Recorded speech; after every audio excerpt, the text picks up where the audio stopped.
They told you mirrors reflect reality. But what if they reflect much more than that? What if every mirror you've ever faced was not just glass, but a gate?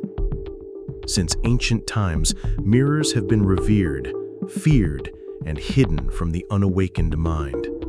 They are not decorative objects, they are instruments of spiritual exposure and quantum resonance. When you stand before one, something begins observing you just as deeply in return. It isn't your eyes staring back, it's a version of you from another layer.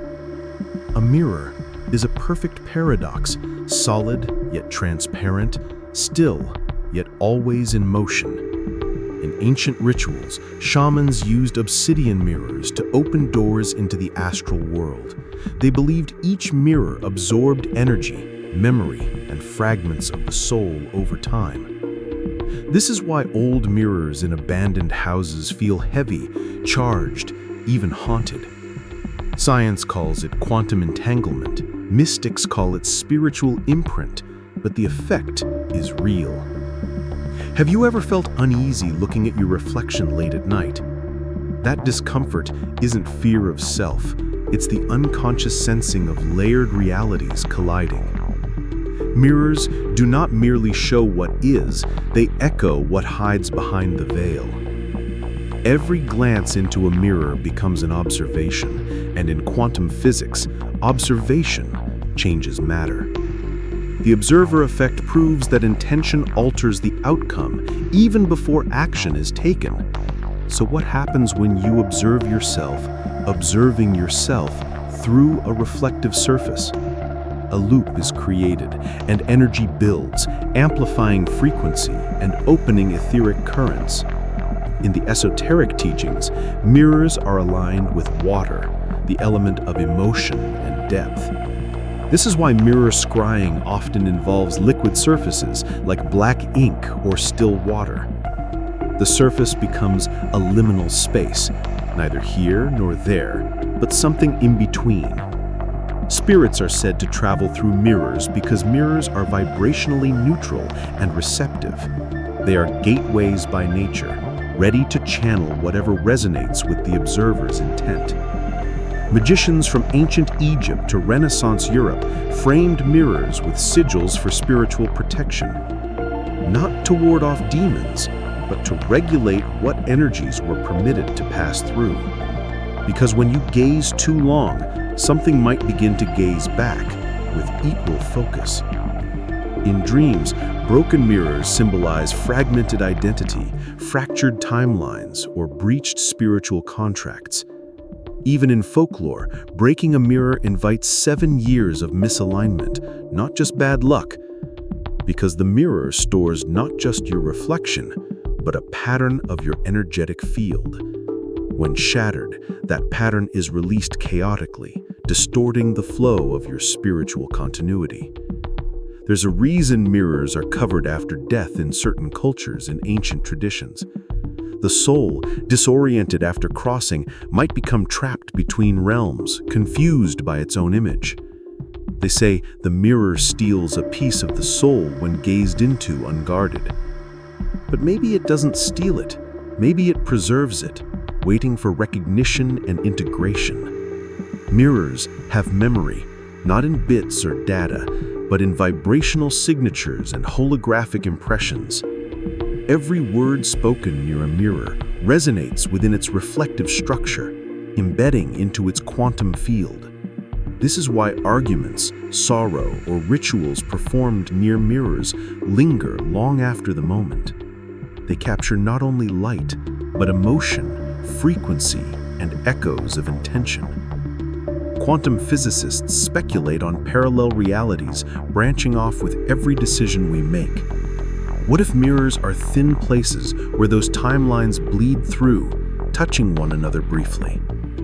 What if déjà vu occurs when your reflection remembers something before your mind does? You brushed it off, but maybe that hesitation was your parallel self aligning with you. Children often speak to mirrors as if they're alive, responsive, more than mere reflections, because they haven't yet been conditioned to disbelieve in magic, presence or quantum awareness. Your mirror is not empty space. It's a layered interface between you and the unseen. Ancient occultists used double mirrors to create endless reflections, a symbol of infinity dimensions. Some believe that if you followed those reflections inward, you could exit this reality. The mirror maze was never a carnival trick. It was a map of consciousness. The way light bounces within the mirrors mimics how thought patterns echo through multidimensional space. You are not the only one looking when you stare into that glassy portal. Your ancestors, spirit guides, and higher self may be peering through, waiting for connection. That's why mirrors are used in mediumship, not for vanity, but for energetic alignment. A polished surface acts like a frequency tuner, harmonizing intention with spiritual presence. In the Kabbalistic tradition, the mirror represents Yesod, the foundation between the spiritual and material worlds. It reflects the divine blueprint into physical form, just as your body houses your soul. This is why mirror work is so powerful for healing, manifestation, and self-transformation. When you speak affirmations into a mirror, the words are not just heard, they're amplified. The mirror doesn't judge, it simply reflects the vibration you project into its depths. So if you send love, it returns resonance. If you send fear, it returns distortion. In the quantum mind, thought and reflection are indistinguishable from creation itself. Every glance becomes a spell, every whisper a command, every reflection a possibility. Have you ever lit a candle in front of a mirror and watched the flame dance? The reflection flickers slightly out of sync, as if responding to more than just light. This is because mirrors duplicate energy, not just photons, but intention and presence. The ritual of placing two mirrors facing each other is never accidental or aesthetic. It creates a corridor of infinite energy, a bridge between realms, minds, and potentials. Used correctly, it can project consciousness beyond space and time, beyond limitation and identity. Your smartphone screen, your laptop, even your sunglasses carry mirrored surfaces with subtle influence. The more reflective surfaces surround you, the more you live inside a house of gates. We forget that technology borrows from ancient principles, including reflective divination and dimensional resonance. What if your camera lens is not capturing your image, but tethering your frequency? What if facial recognition is not just scanning you, but anchoring your signature through mirrors? Modern life is saturated with passive portals, mirrors that don't just show, but collect and transmit. So the question isn't whether mirrors are magical, but whether you know how to use them. Whether you stand before them with intention or allow them to echo your unconscious shadows. Because behind every reflection, there is a realm that answers to your vibration. Mirrors don't lie. They just wait for you to see what you've been ignoring.